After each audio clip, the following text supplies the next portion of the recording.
Hello friends, welcome back to our channel FinStock. Today we are with yet another stock and the name of the stock is CESC.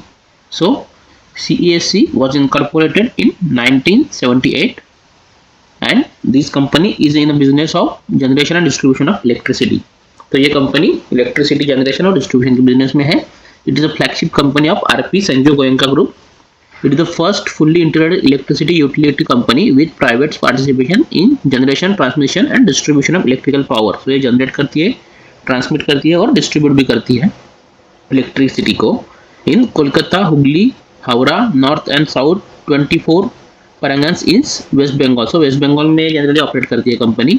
It serves 3.4 million consumers which include domestic, industrial and commercial users. So ये domestic industries के लिए और commercial users के लिए भी electricity supply करने का काम करती है.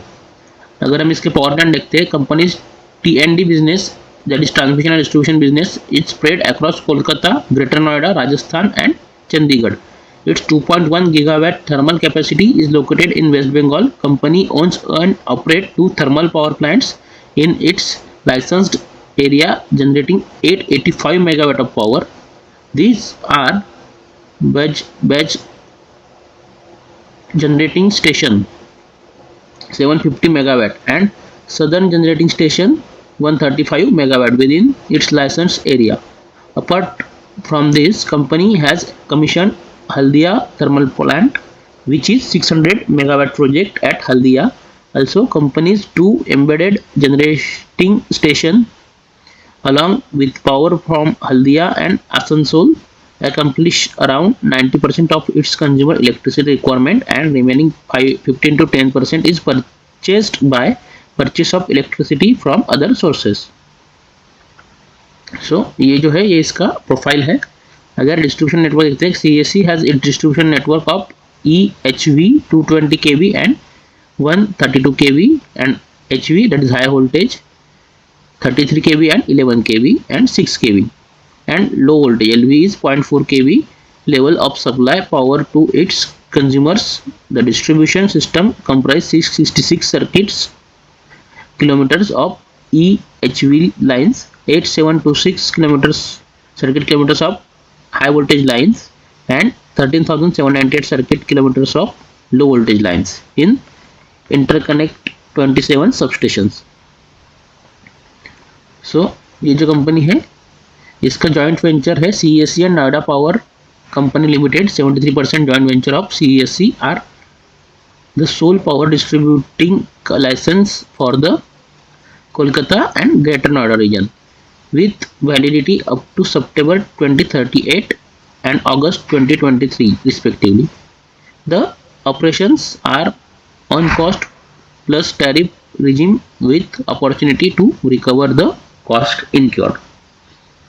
अगर हम कंपनी को फंडामेंटल एनालिसिस देखते हैं तो 18,982, सो एक स्मॉल कैप कंपनी है with current market price of 143 जो कि 52 वीक हाई के पास ट्रेड हो रहा है.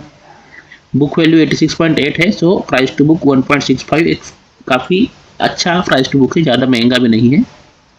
स्टॉक पी 13.5 है, इंडस्ट्री एवरेज पी 23.7 है.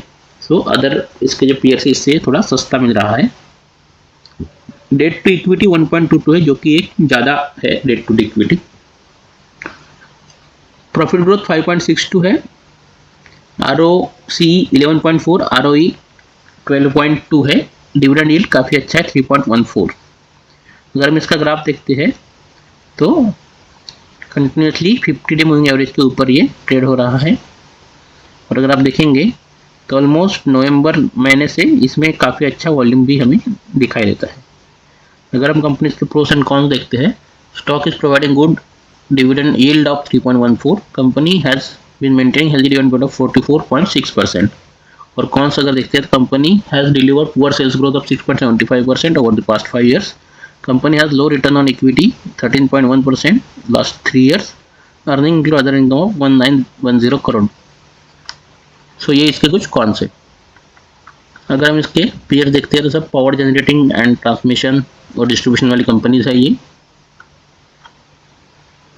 अगर हम इसका प्रॉफिट एंड लॉस स्टेटमेंट देखते हैं तो दिसंबर 2020 में 2784 करोड़ का इसने सेल्स किया था, जो कि अभी 3244 करोड़ का है। ऑपरेटिंग प्रॉफिट मार्जिन 30% था, जो कि अभी घटकर 11% में आ गया है।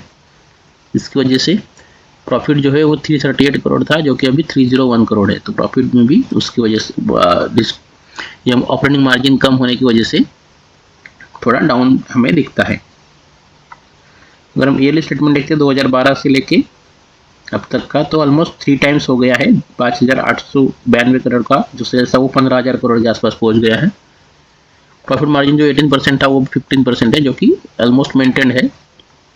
प्रॉफिट 244 करोड़ था, जो कि अभी बढ़कर 1477 करोड़ है। ये भी काफ़ी अच्छा जंप है, ऑलमोस्ट 6 to 7 टाइम्स का जंप है, जो कि एक अच्छी बात है।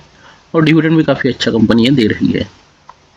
अगर हम इसका शेयर होल्डिंग पैटर्न देखते हैं तो प्रमोटर्स के पास काफ़ी अच्छा स्टेक है, 49% है, जो कि उन्होंने 52% इंक्रीज किया है। एफआईआई ने अपना स्टेक थोड़ा सेल किया है, डीआई ने भी अपना सेल किया है, और पब्लिक ने जो है फिर वो अपना बढ़ाया है। तो एफआईआई डीआई से अपना स्टेक थोड़ा डाइल्यूट किया है, लेकिन प्रमोटर ने इसमें खरीदा है। तो फ्रेंड्स, आप हमारे वीडियोस तो देखते हैं, लेकिन इसको लाइक करें, कमेंट करें, अपने दोस्तों के साथ शेयर करें। इसी के साथ चैनल को सब्सक्राइब करें और बेल नोटिफिकेशन दबा दीजिए, ताकि आपको नए वीडियोस की अपडेट तुरंत मिल सके। तो let's go to technical analysis. ये जो स्टॉक हमने अभी सिलेक्ट किया है वो वजह है कि ये ब्रेकआउट, ये डेली कैंडल का हमने देखा है।